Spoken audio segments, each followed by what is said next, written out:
Welcome back, my duelist friends. Casual Duelist here again. We're doing another bit of the Time Wizard progression. We're still in the time period between March, what was it again? It was March 29th and before May 1st. So between that time period, we have essentially like three sets that are available to you. You have the Legend of Blue Eyes set, which was like 100 and some, 120-ish, 130-ish cards. And then you just got the two starter decks revealed. Now, over the last couple weeks, what we did was when we went ahead and built a time period 3x build, utilizing either or Yugi and Kaiba. And today I kind of wanted to give you what you could do if you had been in that time period, you had the $60, and all you wanted to do was buy the starter decks. Could you be competitive? Well, I think the answer is actually yes. I don't think you would be as competitive as somebody who also had cards from Legend of Blue Eyes, because you still had cards that were inaccessible to you, like Pot of Greed and Raigeki. And honestly, that was almost it that was inaccessible to you at this point.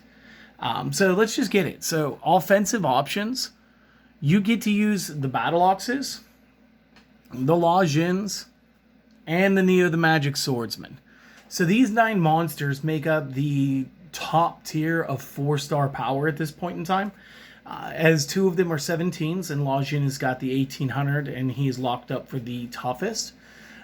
These 9 are essentially just like your best options.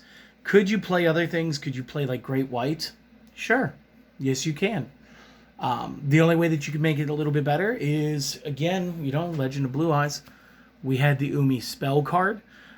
This would allow the Great White to tie with Law Jin, but at this point in time, I don't think that that is as good a strategy as just playing the top 3 and playing play sets. Just like when we go into the tribute offensive options, I'm going to go with 2 copies of Judge Man and 3 copies of Summoned Skull. So I'm going to have 5 tribute monsters. We're going to use the most of Skull because Skull is the top tier. He's 2,500. He's matching to the Dark Magician with 1 less tribute.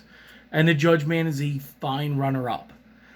Again, they can break through every wall monster that is currently available in the game. And that's like realistically everything you need to know. Moving into defensive characters, I love running 3 Maneater Bugs because, again, remember, you get Yugi and Kaiba, so it's like you go Kaiba, Yugi, Yugi. And you just pick this up. And again, I do think that the Maneater Bug presents you better plays than playing Hane Hane. Because you got to keep in mind that Ultimate Offering is a card now that has entered the card pool. Both players can play it regardless of whose copy it is.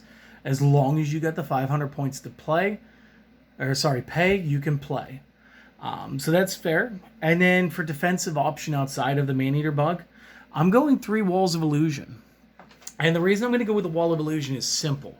If you're dealing with a monster that isn't getting the reinforcements treatment or a tribute, Wall of Illusion tanks everything that's currently out, like I said, until you get to tributes.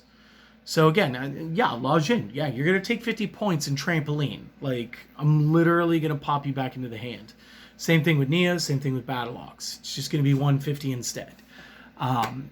I see nothing wrong with this monster lineup. I'm sure there's going to be like one person who played and was like, I actually did this, and like, I used Blue Eyes and Red Eyes. And I'm going to have to go, but Red Eyes wasn't in this starter deck or the other starter deck. So, couldn't have been. But whatever. Next card, we're gonna go back to the Yugi cards. We're gonna get into the spells. We're gonna go with double card distro. Now, I'm going with double because we don't have the access to Pot of Greed because we're doing structure deck builds still. After this, when I build my full-on soul, my pre-soul control, and I build my final Exodia for the pre-ban, I'm gonna use Pot of Greed, okay? And I'll probably use Card Distro at the same time because whatever, I'm going to get through more options and I'm going to try to power through my deck. And again, if you're not playing Exodia, you're still going to play Card Destruction because it's the one way that you can try to attack the Exodia in your opponent's hand. And again, we're playing a time period thing where we can go to the store. We can go to TCG Player, right? We can go buy a set of Exodia cards for like $2 a card. So like, what is that? Like $10 a set. So we could spend like $30 to play Exodia in this time period format. And like, yeah, like you want to play card destruction because it's not the same thing as playing back then where like the cards were 40, 50, 60, $70 a card, depending on the store that you were in, the secondhand market at that store. You could have been spending a ton of money to play Exodia, which means Soul Control was something that you were more likely to face because so many of these good cards came in starter decks. Again, I digress. More spells. We're going to play 3 Change of Heart because until May 1st, you get to play 3 Changes of Heart in 2002. So that was pretty good. You're still going to rock your 2 Dark Holes because, again, you got to do something. We've downgraded to a single D spell this time because you got to remember, anything that you don't see here, like the 3rd card destruction, where do you think it is? It's in the side deck. Where do you think the 2nd D spell is? It's in the side deck. Where do you think the 3rd Dark Hole is? It's in the side deck. Anything that you don't see here that seems like it would be common sense to have been playing, it's in the side deck. Okay? There's no worries. Again, you're going to Monster Reborn max because, again, you're going to be able to attack things out of the hand. You're about to hit these card destros with the most devious licks. You're going to take Dark Magician out of people's hands. You're going to take Gaia the Fierce Knight out of people's hands. You're going to be taking Blue Eyes White Dragons out of their hands. You're going to be taking their Summon Skulls. You're going to be dropping your own Summon Skulls. You're going to be Dark Holing full boards. And you're going to be there to pick up the monsters, put them on your side of the field, and put them to work. It's going to be good stuff. Traps. You are going to play with the 3 reinforcements because this is, again, super important.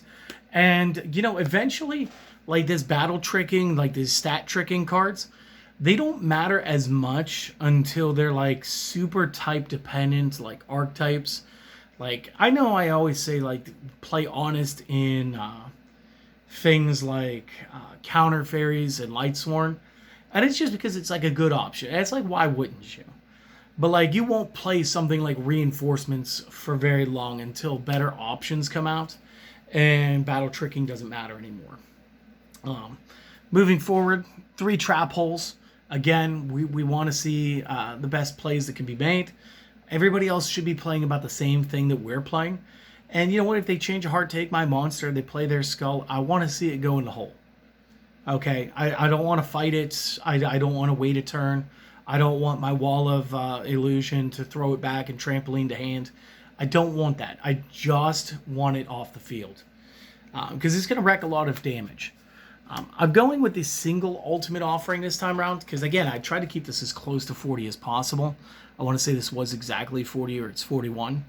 And again, ultimate offering is usable by both players.